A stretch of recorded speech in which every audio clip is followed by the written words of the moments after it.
We have just gotten word former President Donald Trump has been indicted by a grand jury in New York. Trump was under investigation by the DA's office for his alleged hush money payment to adult film star Stormy Daniels during the 2016 campaign.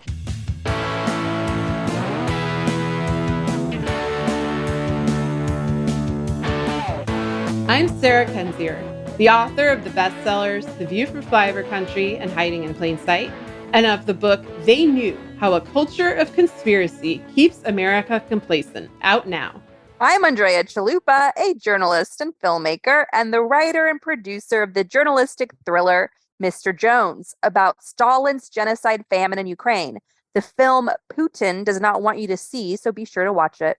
And this is Gaslit Nation, a podcast covering corruption in the United States and rising autocracy around the world. And we got announcements. But first, the opening clip that you heard, that was Fox News, along with audible gasps that you may have heard in the very beginning of that clip, announcing today's special, which is the super special of the indictment of Donald J. Barron, whatever his secret name is for himself when he leaks to the press about himself. John Barron. Yeah, that's right, John Barron. And I just want to be sure that you all heard the audible gasp, so let's listen to that again. Here it is from the beginning. Pay attention to the very start of this clip. Here, we have just gotten word former President Donald Trump. And there you have it. So we're going to be going into all things indictment special. It's April 4th, 1:30 p.m. We're going to be speaking in 1:30 Eastern Time and 12:30 Central Time. Represent. That's Central right. Time. That's right. I am currently broadcasting from New York City, the home of the Trump infomercial circus, played up by that disgusting display by mainstream media all day yesterday, breathlessly following every single move of Trump as he showed up, Florida man leaving Florida to go, appear for his arrest. Big arrest day Tuesday. There's 34 counts of felonies having to do with fraud. Surprise, surprise. There's all this ongoing debate. Is this case going to be strong enough? Is it going to get to trial? Will it survive trial? What does it look like? What will ultimately be the possible conviction and so on? So we're going to end this show with a clip of Alvin Bragg, Manhattan DA, summing up what these charges are, what they mean. And so you'll have information on that. But right now we're recording before the indictments have been shared. If you want some good analysis from good legal experts on Twitter, we recommend Eli Mistel, Harvard Law grad, who writes for The Nation. And he wrote a piece that we discussed in this week's bonus episode on Patreon that was sort of pouring cold water on the indictment fever, saying, hey, there might be a statute of limitation problem here. Bragg might be trying to engineer some legal theories here that might not hold up. So don't give your hopes up. Just take that with a grain of salt. And then another legal expert that I really like is Ryan Goodman of Just Law Security.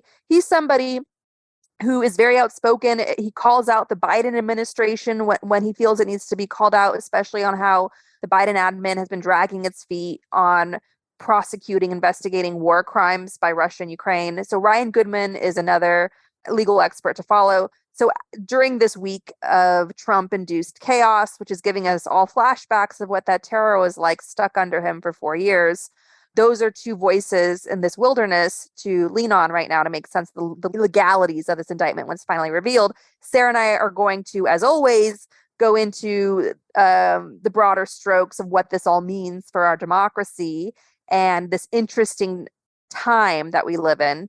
But first, for some fun stuff, we are having a book launch party, a live recording that you are all invited to if you are subscribed to the show at the truth teller level or higher on our Patreon. And you can come join a live recording of Gaslit Nation on Tuesday, May 23rd. Let's say, Sarah, what time works for you? This time. This time? 1:30 p.m. Eastern.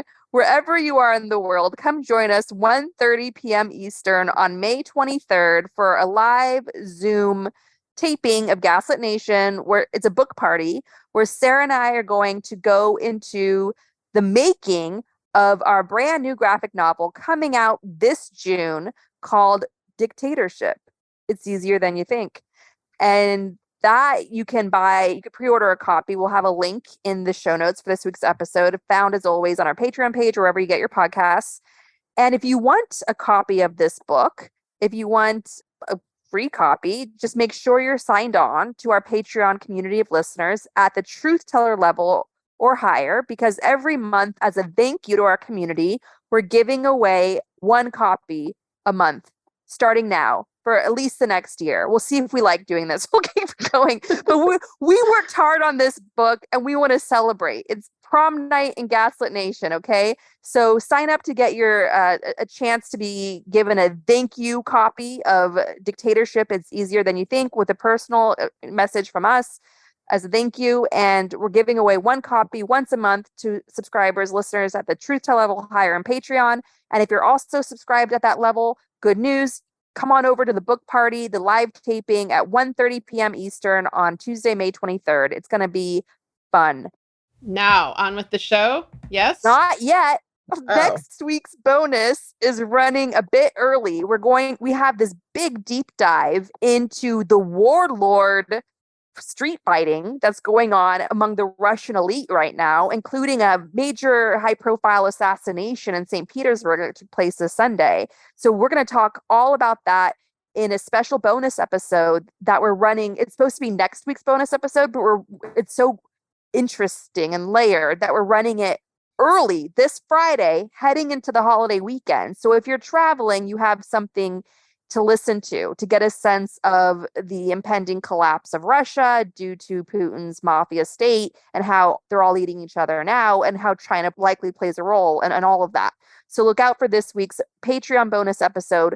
It's supposed to be next week's bonus, but it's running early Friday heading into this holiday. All right. You want to kick it off? Indictment special? Indictment special. All right, so See You Next Tuesday was trending last week on Twitter because today is the day Trump had to appear in court. And it's also, See You Next Tuesday is a funny acronym, and I got to explain to my French husband what it means. Trump has finally been indicted for what's being reported as 34 felony counts related to business fraud. An indictment from a Manhattan grand jury in a case brought by Manhattan DA Alvin Bragg, who came to power thanks to the progressive grassroots engine in New York City, beating a rich lady endorsed by Wall Street. It's important to note that the Manhattan DA race was cherry picked or whatever. It was where the progressive engine of New York really put its resources to ensure that Bragg got over the finish line.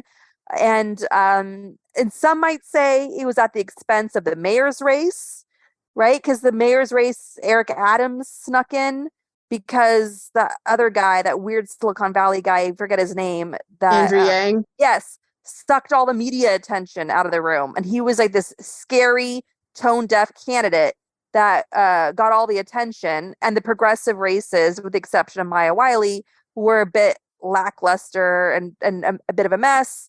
And where was the progressive grassroots engine to protect us from an Eric Adams reign, an Eric Adams victory? Well, the progressives, as my understanding was during that election, the progressives were all busy making sure Alvin Bragg got in. It was a grassroots victory of a prosecutor famous for suing Trump over 100 times. And it appears, we hope to God, we're waiting for his press conference later this afternoon, that he finally got him. I know people want more indictments and obviously much sooner, say for the Mueller report, which is essentially a charging memo. Robert Mueller famously said under oath to Congress when asked by a Republican member of Congress whether Trump could be indicted when he left office, and Mueller said yes. So yes, coming to power with the Kremlin's help and wreaking havoc should have been the first shoe to drop, back when we really needed it, before Trump could remake the courts into The Handmaid's Tale to take away women's rights like Roe v. Wade. So yes, Trump was not indicted for being an authoritarian mob boss who looks up to Putin and Hitler and for trying to violently overthrow our democracy, leading to the deaths of several people and mass trauma and depression. But, the indictment came because he paid off a porn star to remain quiet about their affair. It's a perfectly natural reaction to be upset by this and acknowledge that it's not enough.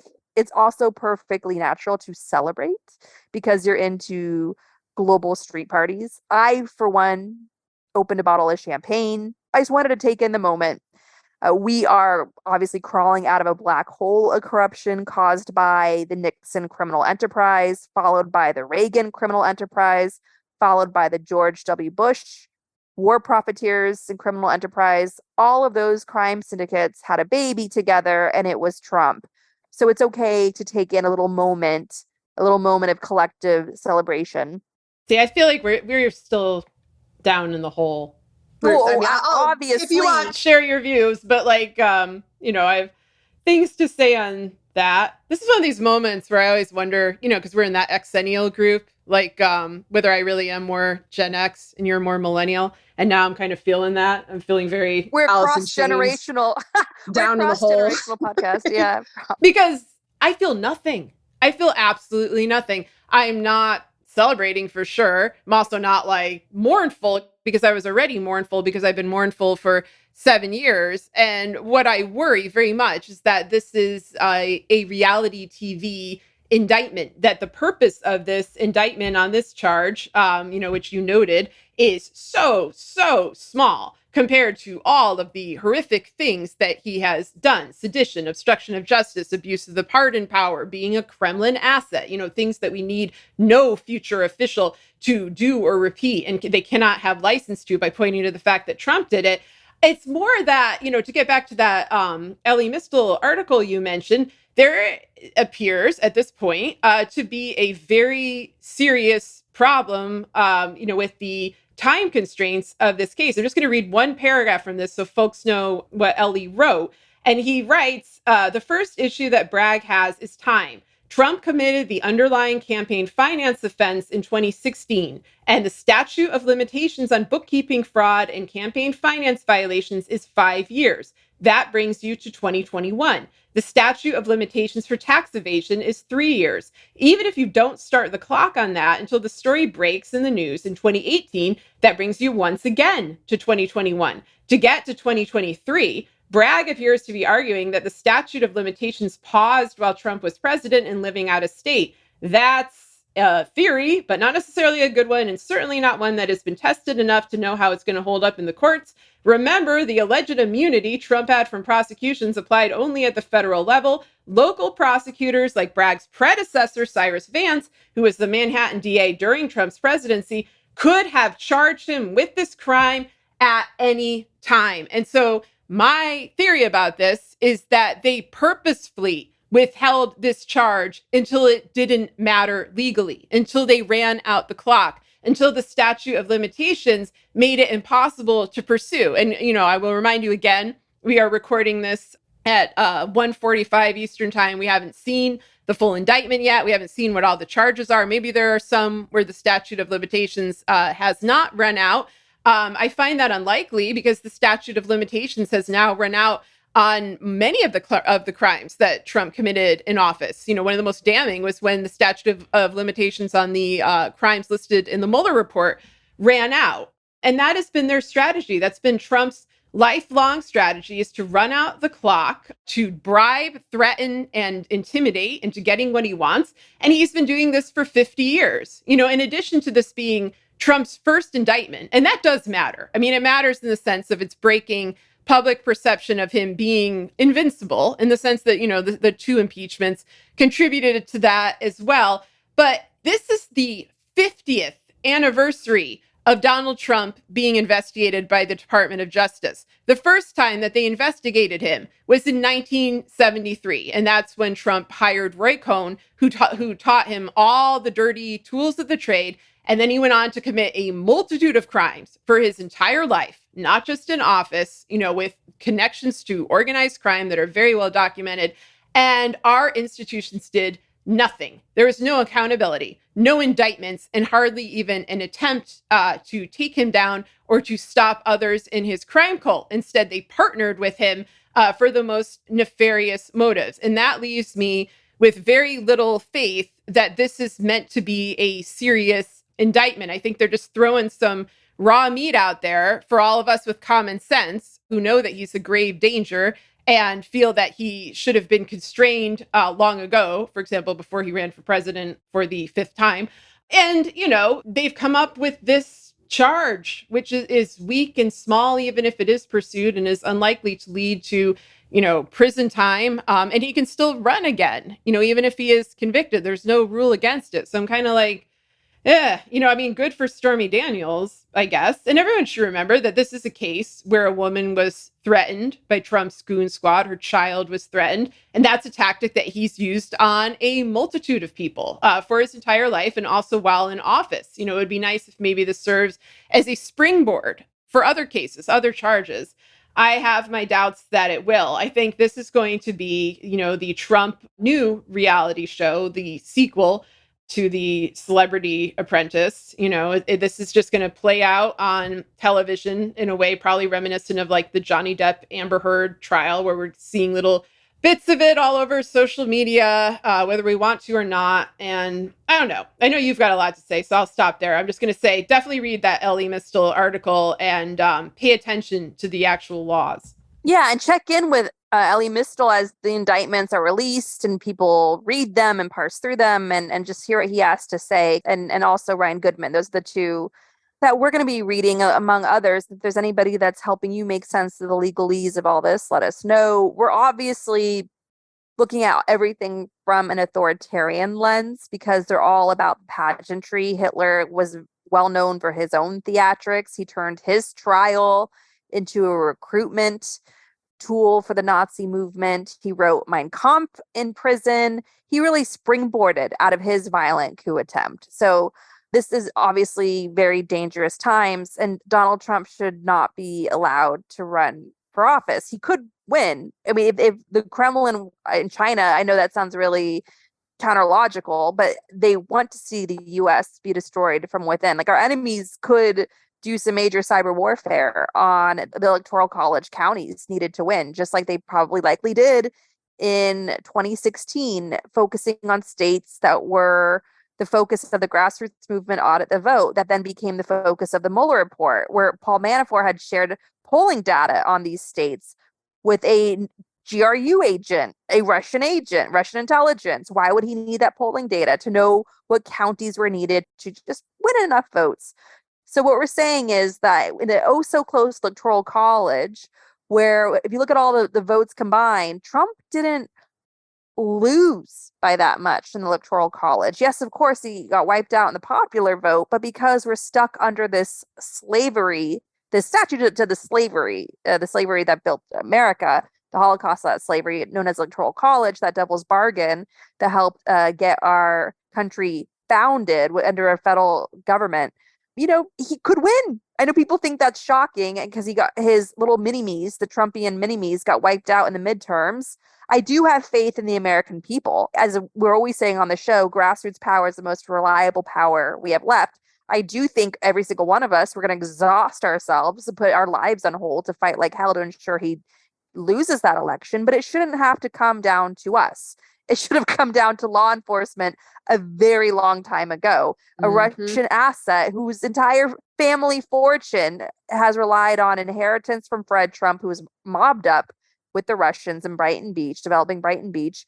And they, with all of their shady business practices, were dependent by their own admission on Russian money. And then they had a campaign ran by a well-known Kremlin operative in Ukraine, Paul Manafort. So it should never have gotten to this point, as we're always saying on the show, but here we are, which brings us to Melania Trump, because I would like to just get petty for a moment, because I do have a PhD in petty.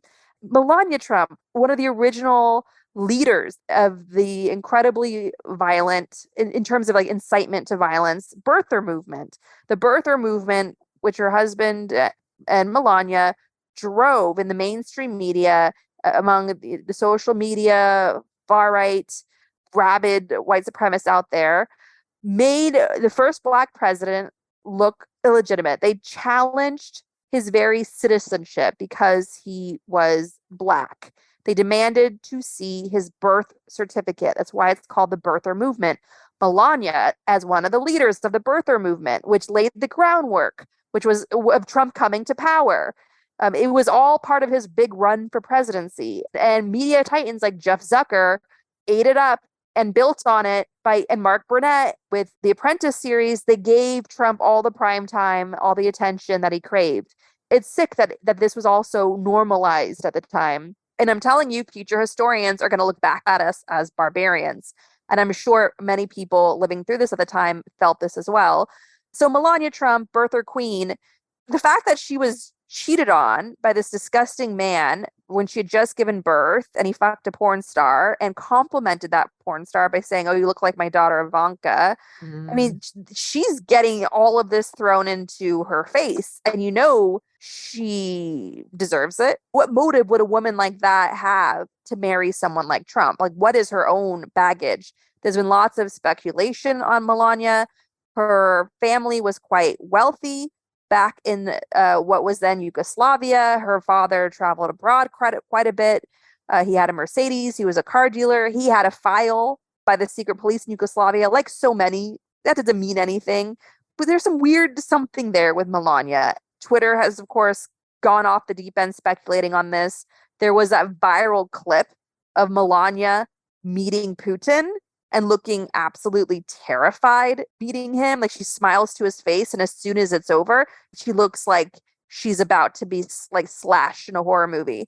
And that's a big contrast to a previous meeting she had. Like, what happened to Melania that in Helsinki, at the Helsinki Putin-Trump summit, where Putin looked like he had the world in the palm of his hand, that nothing could stop him, because there he had the president of the United States, Donald Trump, on a leash in Helsinki before the eyes of the world. And Melania in that moment, for whatever reason, looked terrified. And I'm telling you, it was victories like that by Putin that gave him the green light to go and slaughter Ukraine and take all of Ukraine. That's what that was all building towards. So yes, Trump laid the groundwork for the total genocidal invasion of Ukraine. And if he becomes president, it's over for Ukraine. And Poland is next, the Baltic states, and so on. All of this is to say is weirdo Melania, who waltzed right into the Situation Room in the White House when there was, in 2019, when there's a big raid on ISIS, and she was coming in and talking to Trump, her husband, and the men and women who are tasked with full-on hunting and killing ISIS, and she was just waltzing in there, like, and giving her opinion on things and how to play this victory of catching ISIS for the public. So that this person, Melania, who had the most morbid Christmas decorations in the White House, like these blood red cries for help.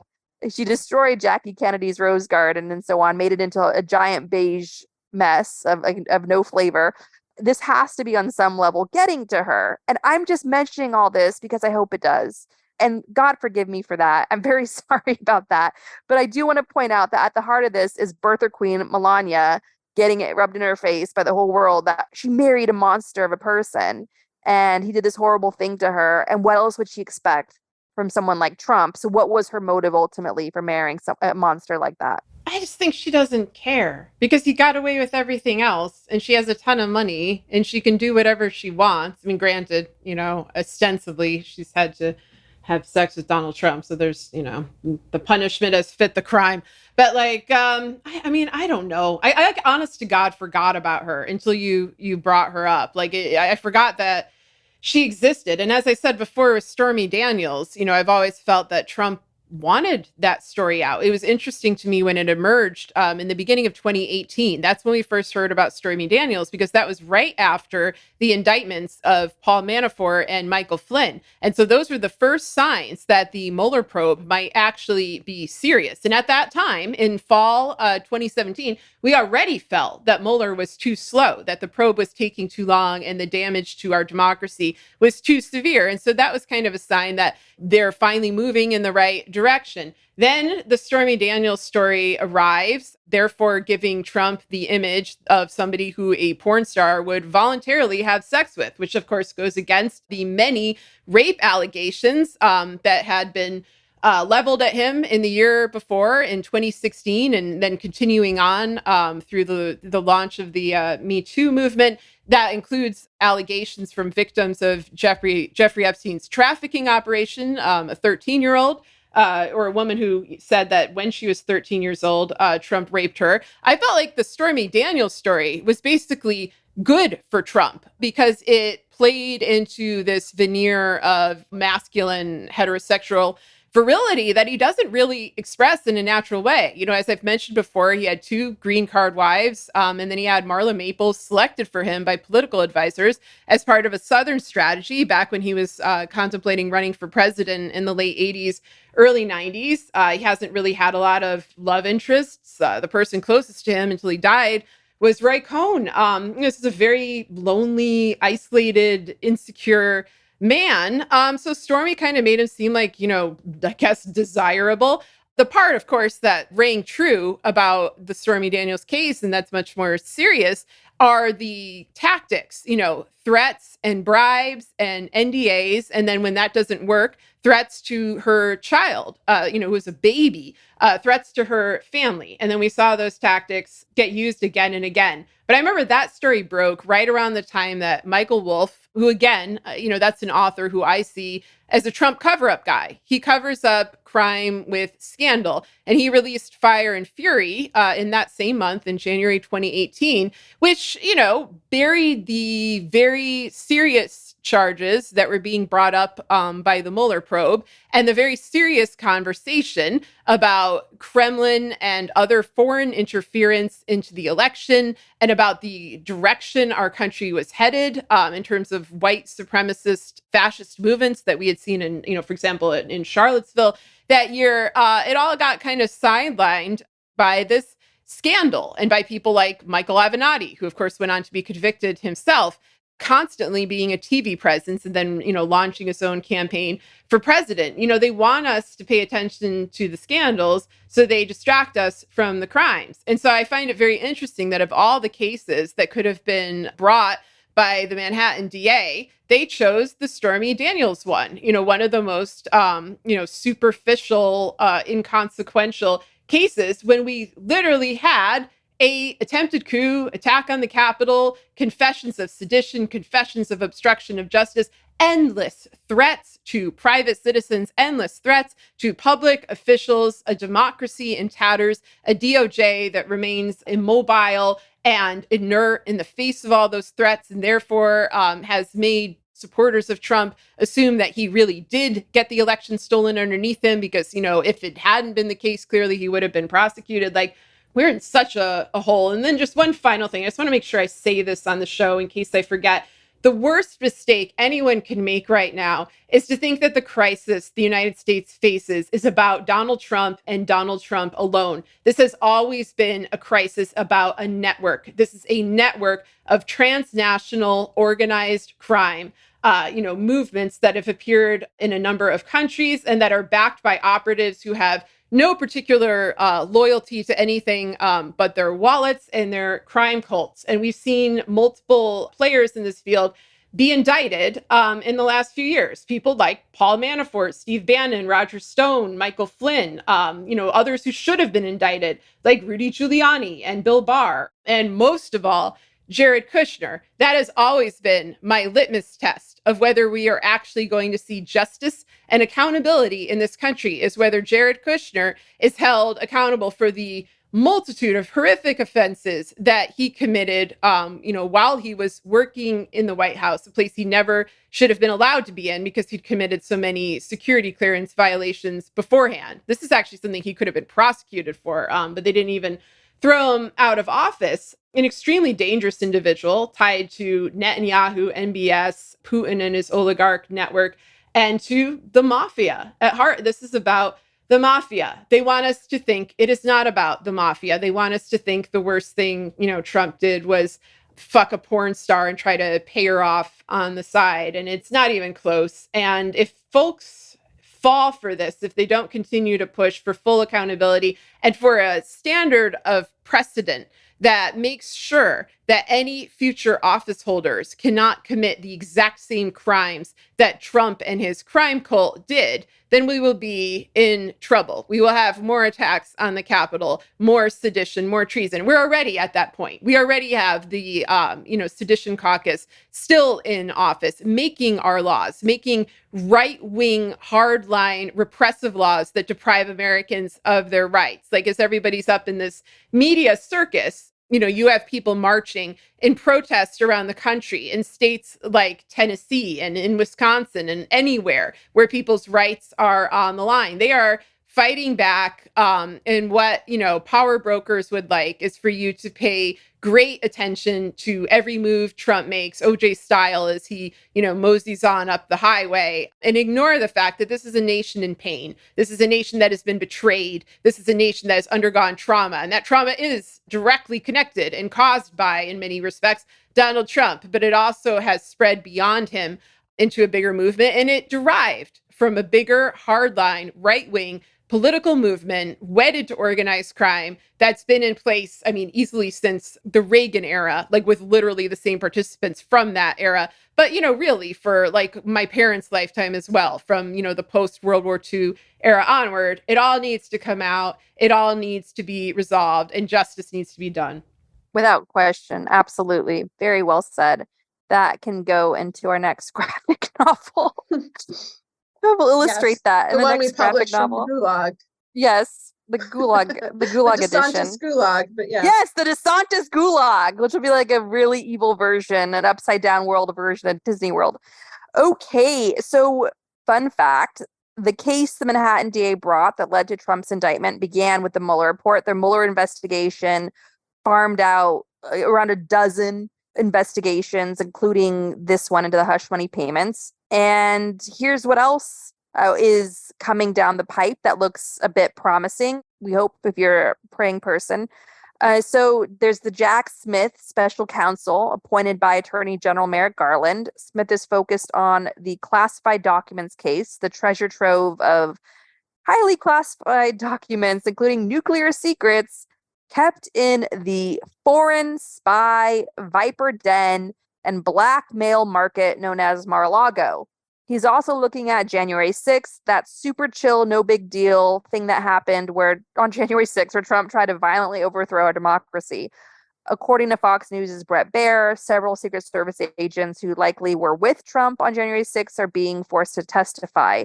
So if Jack Smith is a real person, if he's not like the Easter Bunny or Santa Claus. AI creation. Yes, Sorry. exactly right. If you read... Literally, I've wondered, but yeah. Yes, I feel like Winston Smith in 1984 when I think about Jack Smith. Like, he's just this, like, fantastical character that everyone puts their hopes and dreams Most on. ungoogleable name possible. Although I remember we did, we found stuff about him. We found things about the war crimes tribunals in Kosovo that he had done relatively little work on. Yeah, it's another hype man. And, because one interesting thing that happened over the last year that's reflected in our coverage of Jack Smith and other people's propaganda shows on Jack Smith is that Google has broken. You can no longer search for things. Like I used to say endlessly when Trump first started running for office, it's in the public domain. Like, look it up. Every crime this man has committed over the last, 35 years in 2016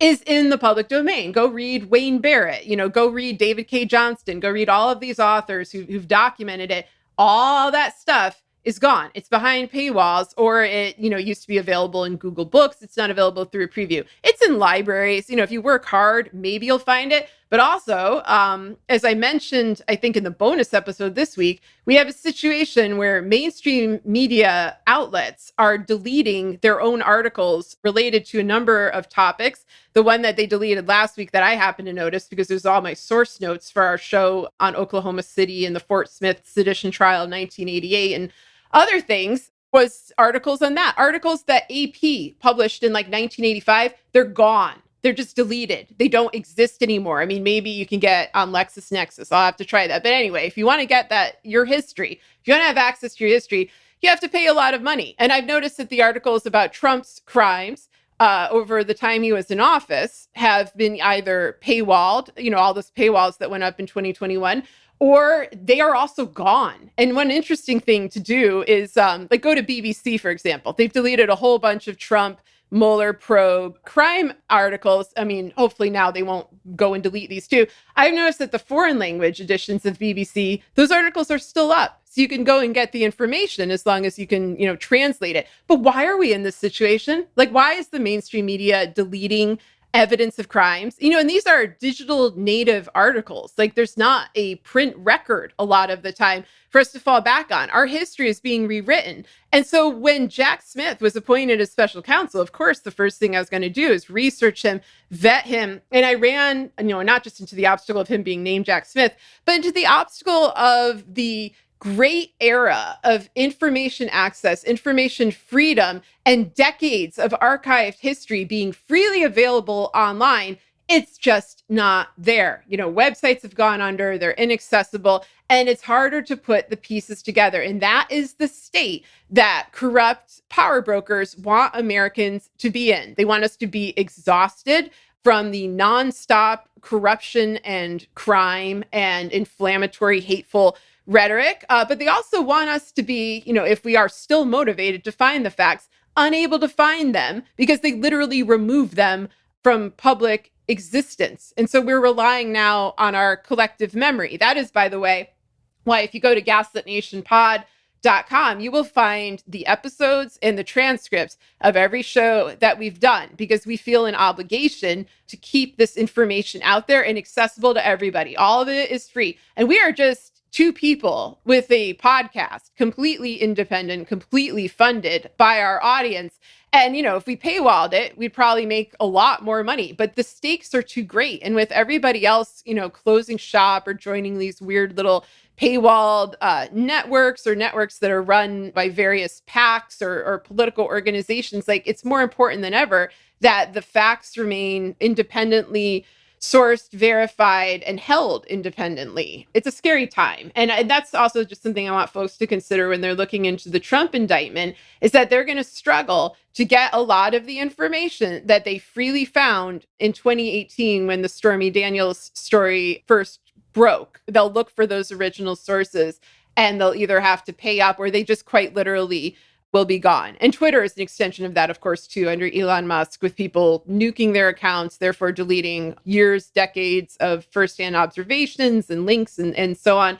And also the fact that Elon Musk wants this. This is a controlled demolition. He wants people, he and his backers, to be unable to put the pieces together, to exchange information freely, to have thoughtful conversations, to cite their sources. They're trying to make it more difficult to post links on there. And that's a crisis that's laid over the crisis of indictment. And I wonder about that, too, about the timing. I wonder about their need to get social media and media in a certain position so that when this indictment occurs, instead of everyone bringing up articles about all of the crimes that Trump committed in the past that, are well reported on, well documented. Instead, we can't see the people who we're following. We can't access the information we're reaching. And we're stuck in OJ land with a bunch of vacuous talking head pseudo legal experts spouting, speculative nonsense that completely removes the broader context of Trump's history from the current conversation. And that, of course, is taking place in a much more right-wing media than we initially had. We've addressed this on the show before, how starting around September of 2022, networks began mass firings. They started firing reporters who covered corruption, reporters who are women, reporters who are not white, and they started hiring a lot of hard right-wing voices. It even extended into entertainment at the streaming networks, where you could see, projects being shelved that were made by creators of color. Even something like Batgirl getting shelved for allegedly a tax deduction. It's not. It's to shape the broader political culture.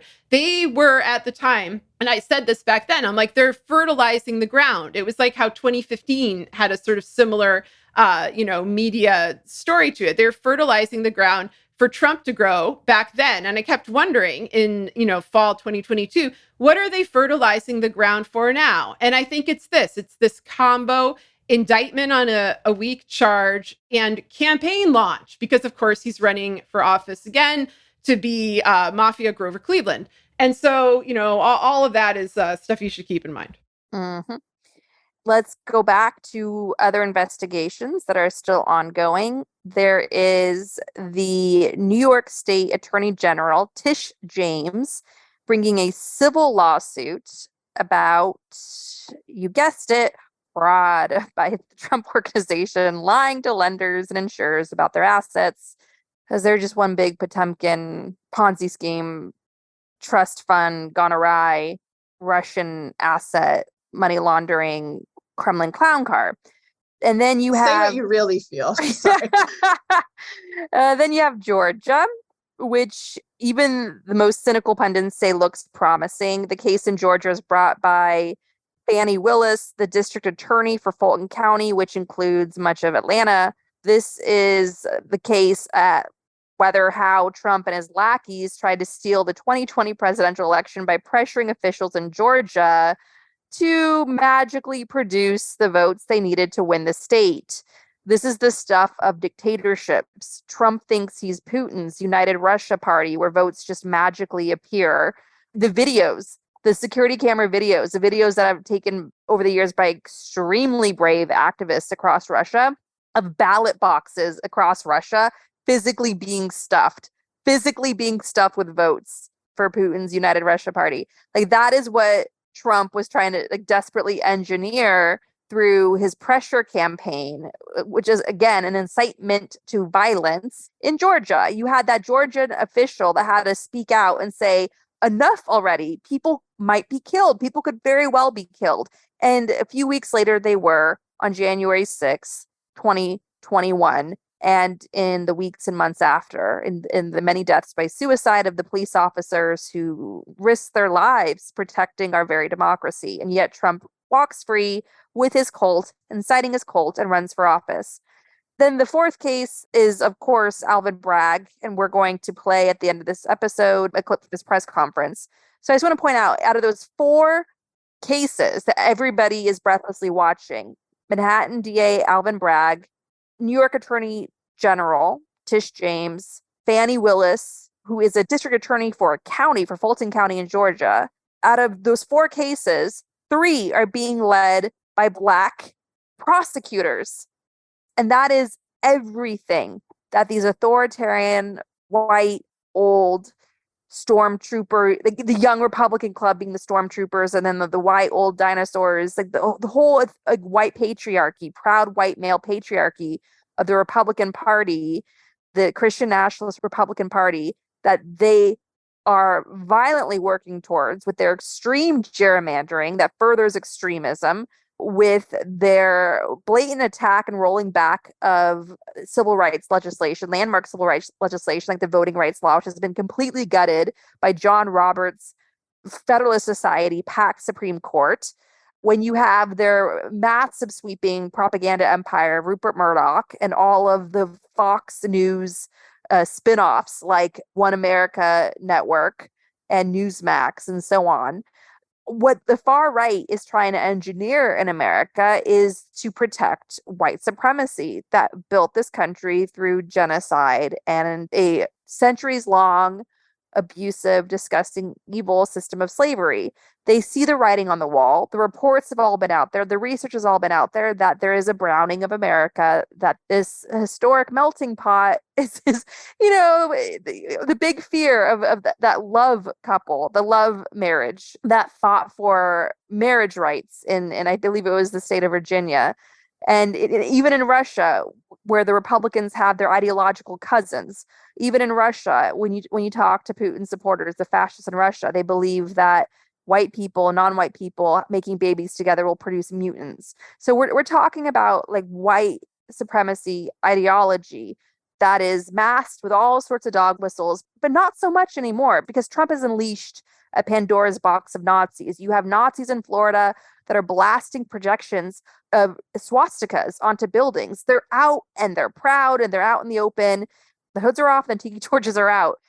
So all of this to say is what the white supremacy power structure in America, what it ultimately fears. And unfortunately, you have clueless white women in many of the American suburbs going along for the ride, knowingly, some unknowingly, because they haven't had to understand how life really works.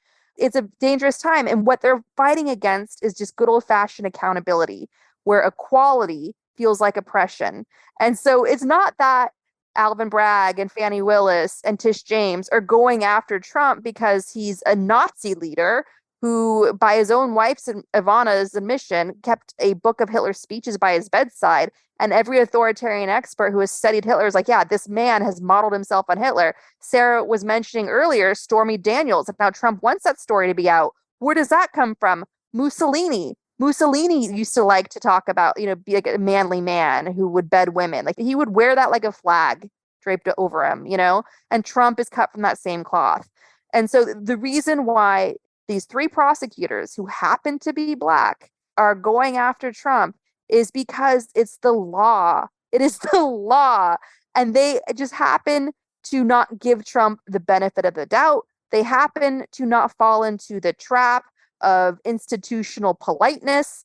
They happen to not fall into the trap of both sidesing it, because in the communities where they come from, it's like when they see a threat, they see a threat. They come from communities that know an existential threat when they see one. Whereas Merrick Garland kicking the can down the road and having this mysterious Jack Smith figure come in to be the special counsel, that's really, like, as we've always said, waiting out the clock. And it shows that white privilege, the white blinders. I just want to add one thing just to complement what you were saying. It's a matter of race, but it's also a matter of insularity and exclusion. And one of Trump's great advantages his entire life was his and his father's deep connections and Roy Cohn's deep connections into politics in New York and politics in DC. And you can look at all of the people who were tasked with prosecuting Trump, and you'll see that they actually had a personal relationship with him. There's Cy Vance, who was supposed to prosecute Don Jr. and Ivanka for fraud back in 2012. He was given a massive campaign donation by one of Trump's lawyers, and he decided not to do it. And then Cy Vance's father, of course, had been Secretary of State under Jimmy Carter. Like, this is an insular network. You had Mueller as head of the FBI, while Trump, and in particular, the Russian mafia, people close to Trump, Michael Cohen, Felix Sater, all these others, were criming it up. When Mueller finally did indict Paul Manafort, it was for a crime that Manafort had committed while Mueller was head of the FBI. But I guess he just didn't get around to it back then. Like, again,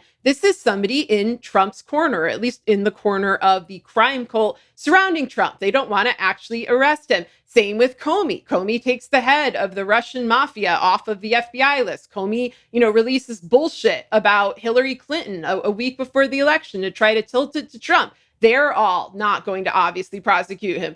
Garland is mentored by Jamie Gorelick. We've gone over her before. She's the new Roy Cohn. Also, she was Ivanka and Jared's ethics lawyer. She is who got them in the White House. Therefore, if Merrick Garland prosecutes Donald Trump, he's going to end up looking into that whole network, which includes his very best friend and mentor, and also her mentor, Alan Dershowitz, who is Trump's lawyer. Again, very insular. And then, of course, Bill Barr is like the GOP cleanup guy for multiple administrations, somebody who will reliably protect Trump and act as his faithful servant, as his personal attorney. One of the reasons that these guys got into their positions in the first place, besides nepotism inside Vance's case, is because they're white. Trump does not want Black people in his circle. That's the club. And to get into that club, you either need to be white or you need to be like Eric Adams, basically a racist who happens to be Black. And there are other examples of terrible hostile leaders, Lori Lightfoot, etc. But this little legal club in particular, I have noticed it too, that, Tish James would not be allowed in this world. Alvin Bragg was not allowed in this world. And even, when you look at the commentators on TV, like who is taking this seriously, who has all along said, of course, Trump's not above the law. Of course, you need to prosecute him. Of course, he's dangerous. Of course, the threat is immediate to our communities. It is real. It's been people like Ellie Mistel and Jason Johnson and Tiffany Cross, who lost her MSNBC show, and they wouldn't explain why. And Zerlina Maxwell lost her show because they were outspoken and truthful and adamant, and they understood the connection between racism in America and authoritarianism in America, and also the immense disparity in criminal prosecutions of white people and Black people, especially when there is also a wealth disparity. And so this is the American story, and Trump has exploited his knowledge of that for his entire life. And, what's disgusting is if you look at when he was first investigated back in 1973, all of the different social movements that have formed since then, all of these ups and downs, progress in civil rights followed by backlash. But there's no way, though, at this point, that anyone can claim ignorance. This is not 2016. We're all like, gee, what would Donald Trump do if he has power? Gosh, it's so mysterious. Everyone knows. Everyone knows the deal is rotten. No, I'm not going to just recite the song. But, everybody knows that this is an aspiring autocrat and a career criminal who puts us in actual, real, non-hypothetical danger. And everybody should know that it's these little networks of insularity, which, by the way, also provide Trump with just immense blackmail material to keep people in line. That's another thing that Roy Cohn taught him well. And that's another thing that protects people generally, like Alvin Bragg or Tish James, and certainly Fannie Willis down in Georgia, is that, they're not close enough to them, so they don't know the dirt on them, if there is any dirt to speak of. Whereas if Trump's dealing with like Cy Vance or something, he's going to, or Eric Schneiderman, remember him? He was another alleged hero. He was the guy who was supposed to bring down Trump in 2017. And then it turned out he was a sexual assaulter and he had to leave his position. Trump knew that. Roger Stone knew that. They knew it about Elliot Spitzer and the prostitute. They wait. They sit around and wait, and then they play their cards. And I don't think that they have cards to play for the three prosecutors who you named for the reasons that I just said. And I might be wrong. Maybe there is stuff to know, but it is definitely notable. Mm-hmm. And the other case that's coming up that looks to be headed to trial at the end of this month, April, is the E. Jean Carroll case for Trump's alleged rape of Carroll in 1995 or early 1996 in a Bergdorf Goodman department store dressing room. So that's also ongoing. So there's a lot. I mean, this guy is going to be wrapped up in trials and investigations, and he's going to be loving it, and the media is going to be loving it. It's like this Jeff Zucker syndrome, where it's the sportsification, the blood sport of our politics turned into reality, terrifying reality TV. And it's going to make it impossible for the Republicans to put forth anyone serious. That ship has sailed. There's no one serious coming for the Republican primary. It's all a bunch of authoritarian lapdogs. And they keep digging themselves a deeper hole. The writing is on the wall that the American people are going to sacrifice everything to stop this guy in 2024. And I want to just say to the purists out there saying that, oh, it's awful, it's anti-civil rights, anti-rights to say that Trump should be deprived the right to run for office. He's a traitor.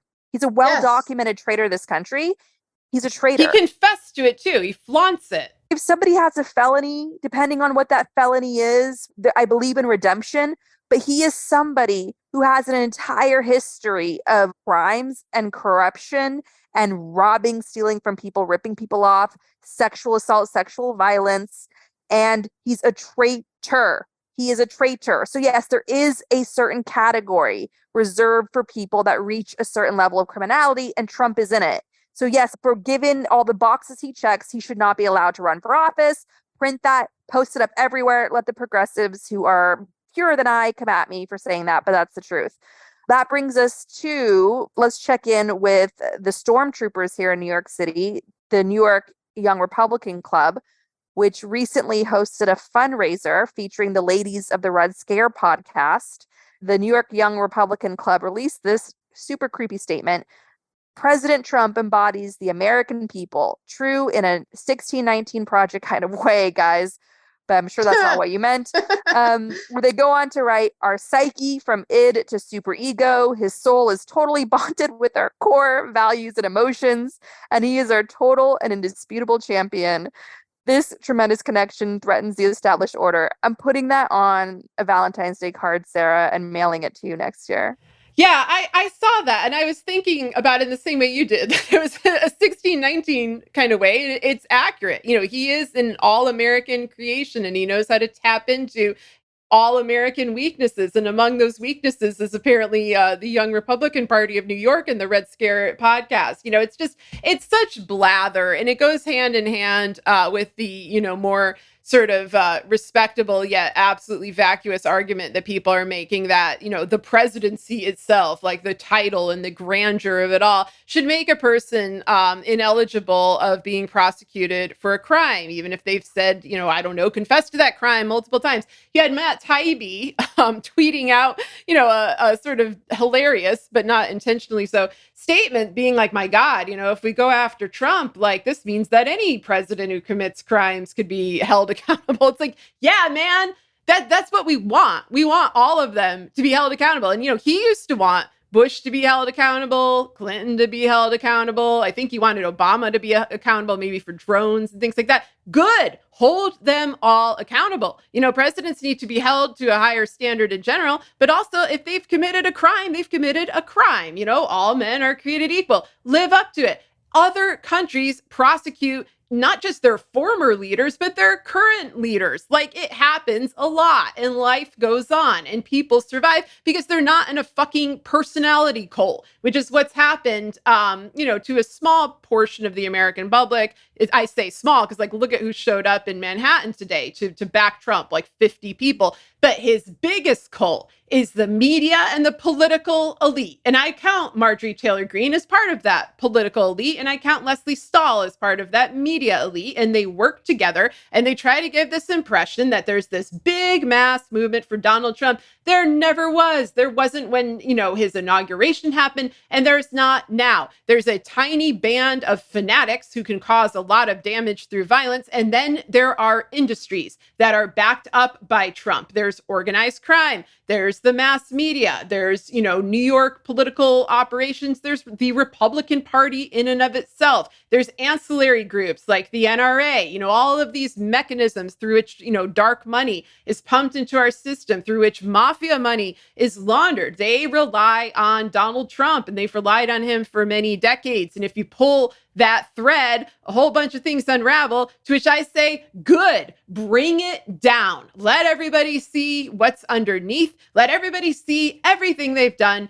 and bring them all on trial. I am fine with it. I do not care what goddamn party you're in. I care that we have been screwed over from the year that I was born. Donald Trump has been committing crimes, since well before I was born. Most of us have grown up in this country, never seeing justice, never seeing any chance of eradicating the system of elite criminal impunity. And now it is time. And if this, gets people's fires roaring or what have you, gets them motivated to go after more serious offenses, then good. What should not happen is for people to be like, oh, my dream has come true. Trump is indicted, when it's like a pretty, at this point, at least from what we know, trifling charge, which he should easily be able to surmount. Don't let it rest there. Keep telling these stories and keep pushing back and pushing for more, because you deserve it. Absolutely. Because trans people exist, Matt Taibbi thinks that Trump should be able to get away with crimes. Like, that's all this comes down to. It's like their Nazi instinct for wanting to crush the woke left. Because God forbid, if we finally live in a country with greater equality, social justice, sustainable environmental protections, we stop having all of these damn chemical spills, and CEOs are forced to actually think about public health, public good, instead of, their bottom line. So yeah, a lot of people have come a long way from how they used to be perceived publicly. Maybe they were always this way. Maybe they got away with doing things in Russia and missed the battle days. Who knows? Anyway, somebody who is sending their support to Donald Trump is Viktor Orban, the Ron DeSantis of the European Union. He released a statement of support for Trump on Twitter, writing, "Keep on fighting, Mr. President. We are with you." It must be noted that Orban has gerrymandered his way into a chokehold of authoritarian power in Hungary. He is openly pro-Putin and openly anti-Ukraine, and all of his shenanigans threaten to destabilize the EU. And one of his consolidations of power, one of the strategies he used to consolidate power were anti-gay laws, just as Putin did in his rise of becoming a dictator, just as DeSantis is doing now in Florida. Now, how do Republicans plan to get through this? What is their messaging, especially as Trump is the base? Well, Marjorie Taylor Greene, who of course gives off the vibes of a concentration camp guard, she made the case that Trump being indicted is actually a good thing because, Nelson Mandela was arrested. And Jesus. Jesus, let's not forget. That's how they see him. It's a cult. It's a damn cult. But that's what they're going to use. That's the messaging they're going to use to rile up the base. And entering into 2024, and it's going to be a Kremlin clown car of reality TV hell. And I hope to God that the Jeff Zuckers out there can realize, but they won't, that you were part of this disaster in 2016. You were part of the crime scene in 2016. Please don't drive us off this cliff again. The next blow will be fatal. And so with that, we're going to have a closing clip of New York City today, as Marjorie Taylor Greene thought she could show up here to lead a Trump rally outside of the courthouse where Trump had to show up to get fingerprinted or whatever. And in this clip, New Yorkers obviously responded with a good old-fashioned New York hello. Marjorie! You animal, you! Go back to the farm, you animal! They're looking for you at the sanctuary! You filthy animal! You QAnon lunatic! Hit her with the space lasers! Blast her with the fucking space lasers! Get the fuck out of New York, you racist, sick, filthy, infected animal! Get the fuck out of here! Under New York state law, it is a felony to falsify business records with intent to defraud and an intent to conceal another crime. That is exactly what this case is about. 34 false statements made to cover up other crimes. These are felony crimes in New York State, no matter who you are. We cannot and will not normalize serious criminal conduct.